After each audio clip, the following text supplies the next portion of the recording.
Most people get Tenerife completely wrong.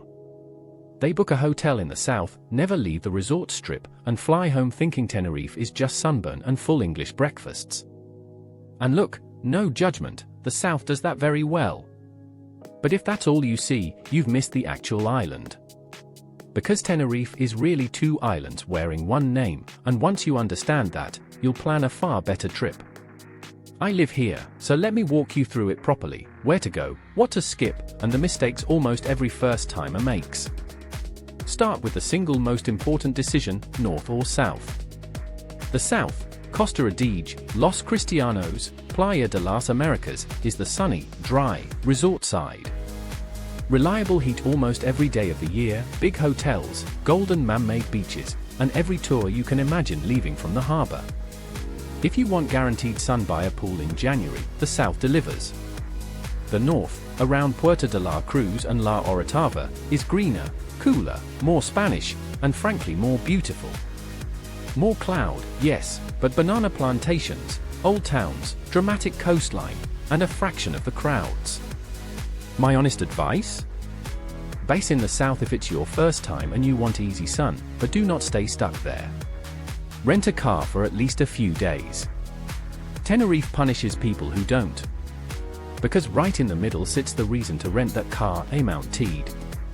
It's the highest peak in Spain, over 3,700 meters, and driving up into the national park is like landing on another planet, vast fields of lava, twisted rock, and colors that don't look real. You can take the cable car most of the way to the top, though for the final summit path you need a free permit booked well in advance, so sort that early. 2 tips from living here: go up early to beat the cloud that rolls in by midday, and bring a jacket, people arrive in shorts and freeze. And if you can, stay for the stars. Teide is one of the best stargazing sites on Earth, and a night tour up there is genuinely unforgettable. Now, beaches, because everyone asks. The famous ones are in the south, Playa del Duque with its smart promenade, and Los Cristianos and Las Vistas for easy golden sand. But my favorite is in the northeast, just past the capital, Playa de las Terrasitas, a curve of pale sand shipped in from the Sahara, backed by a proper local fishing village, San Andres, where you eat fresh fish afterwards. If you want something wilder, look for the black volcanic beaches like Playa Jardan in Puerto de la Cruz. Just know the Atlantic here has real waves and currents, so respect the flags. Beaches aside, the towns are where Tenerife gets its soul, and this is exactly what resort tourists never see. La Laguna, the old capital, is a UNESCO site, beautiful colonial streets, colorful facades, and a young university buzz. La Orotava, just above Puerto de la Cruz, has the grandest old houses on the island. Garachico is a gorgeous seaside town almost wiped out by a volcano 300 years ago, now famous for natural rock pools you can swim in. And then there's Masca, a tiny village clinging to a ravine in the west, reached by one of the most dramatic mountain roads you'll ever drive. Go early, the road is narrow and it gets busy. If you love nature, give a full day to the Anaga Mountains in the northeast. It's an ancient laurel forest, misty, green, prehistoric feeling, with trails winding through it and hidden hamlets and beaches on the far side.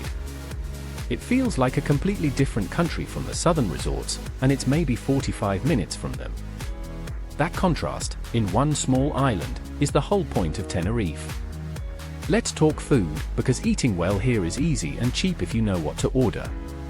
Papas arrugadas, little wrinkled salt potatoes, with mojo, the local sauce, red and spicy or green and garlicky. Fresh fish in a beachside guachinche, the informal family restaurants of the north. Good local wine, grown in volcanic soil. And honestly, step one street back from the tourist strip and prices halve while quality doubles. Eat where the Canarians eat. Where should you actually stay? Quick version. First time, want sun, nightlife and tours on tap, Costa Adige in the south, the smarter end. Families, Costa Adige 2, it's built for it. Want culture, nature and the real island, Puerto de la Cruz in the north. Peace and hiking, up in La Orotava or the hills.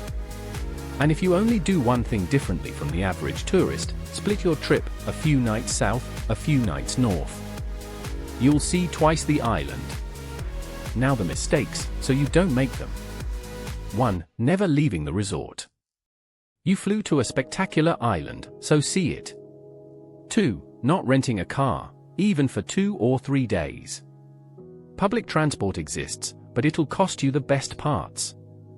3. Underestimating Teide's altitude and weather, sun cream and a jacket, both.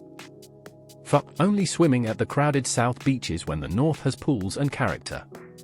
And 5. Eating on the main tourist strip every night. You came for Tenerife, not for a photo of a menu in 5 languages. A quick word on when to go. The honest truth is Tenerife works all year, and that's its superpower. The south is warm even in winter, which is why northern Europeans flock here from November to March. Spring and autumn are the sweet spot everywhere, warm, quieter, cheaper. August is hot and busy with Spanish holidaymakers. There's no truly bad time, there's just matching the season to the crowds you can tolerate. And one last thing, from someone who lives here. Tenerife is loved almost too much right now, and the people who call it home are feeling the strain. So come, please do, but travel with a bit of care. Spread out beyond the 2 or 3 famous spots, spend your money with local businesses, and you'll have a richer trip for it anyway. If this helped, tell me in the comments which side you're drawn to, north or south, and I'll help you plan it. I've put my full Tenerife guide and the best tours in the description below. And subscribe, because every week I break down another corner of these islands, honestly, from right here. See you on the next one.